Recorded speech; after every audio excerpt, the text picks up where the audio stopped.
Hi, it's Carter. It's Sunday, and I want to do a little front porch philosophy. Okay, I'm here on my front porch on this wonderful little street. Lower middle income by choice because I like working people. Okay, um, they're the ones that made America great, and if America's going to be great again, it's going to be the working person.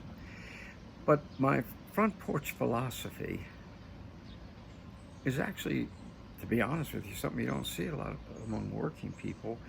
You see it among the wealthy and among politicians. It's almost universal. Okay?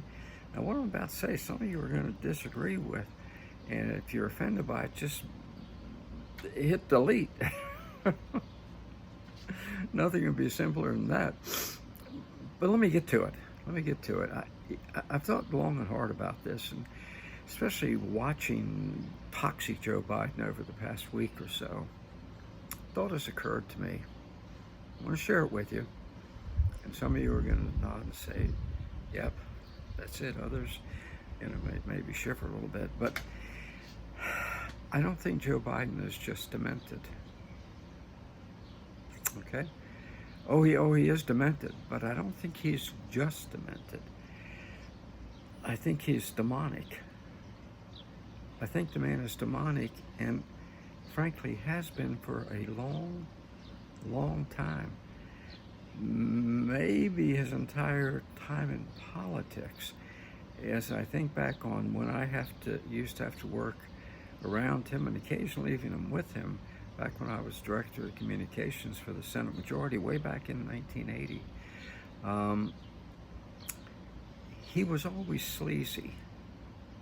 There was always something dishonest and kind of chilling about the man because there seemed to be an extra dimension there that went beyond merely normal misbehavior of politicians. With him, there was an otherness, if I may. Can I use that term, an otherness, that made you wonder, why does he behave in such a smarmy manner, in such a blatantly dishonest manner? And you think back that he lied about his college education, finished the top of his class when she was way down in it, lied about being a star in law school, lied about his speeches, actually plagiarized McClintock or McKinnock, whichever his name was in England. Lied and lied and lied. And I remember when he'd be around pretty young girls, and there are a lot of them in the U.S. Senate. Most senators obviously eyed him up, but with him, there was kind of something lecherous even when he was younger. And then you thought about what he said after his wife was tragically killed, and he lied about how that happened when he didn't need to.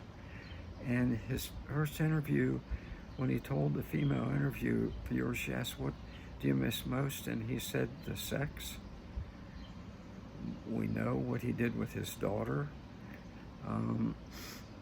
Ashley, from her diary, him invading the shower naked when she was in there. So this man, for a long time, has gone beyond normal, let's say, disruptive or shady behavior. He has manifested an evil most people just don't have. You could see it in his every act and expression. I'm telling you, I worked around the man 40 years ago. And I think, let me tell you what I think's happened here, why I say he's demonic now. The devil, when he comes after you, he doesn't come brandishing decay and disruption and the destruction that he causes. He comes holding out the bouquet of flowers. Remember when he tempted Jesus atop the mountain? And he said, all of this can be yours, pointing at the world around him. He didn't say, come on, get down and dirty with me. It's not what he does. With sin, there was a great poet that said, first you embrace it, then as it kind of takes over, manifests if you endure it, and then you learn to abhor it. But by then it's too late. Remember the Faustian deal in literature, that he gave him everything he wanted if he could have his victim's soul. And at first the victim was happy as a lark, and the devil keeps drawing you in. Then he turns on you. Then he turns on you and destroys all you are, all you have ever been or hoped to be. I think that's what you're seeing with Joe Biden now, because when the devil turns on you, it is ugly. I'm going to give you a real life example, if I may. For about 5 years, I was a drunk. I've talked about this before, 20 years ago. And at first, it was incredible. I used to tell people, when you can walk down the street at 11 o'clock at night, look up at a street light, and think it's the most beautiful thing in the world, you're in a good place. And that's how alcohol is. At first, when you fall to that, yes, temptation, then I'm going to tell you, it becomes a grind. You drink the night before, knowing the next morning you're going to wake up with your head laying on the pillow, wondering whether when you lift that head, you're going to have an awful hangover. And finally, you're desperate to get away from the alcohol. Thank God I did. I got in AA. And they have a saying in AA, first you take the bottle, then the bottle takes the bottle, then the bottle takes you. It's the same with the devil. Same with evil. First you embrace the evil, then you endure the evil, then you abhor the evil, but then it's too late, because the devil exacts his due. How many times have you heard that? And it is a horror.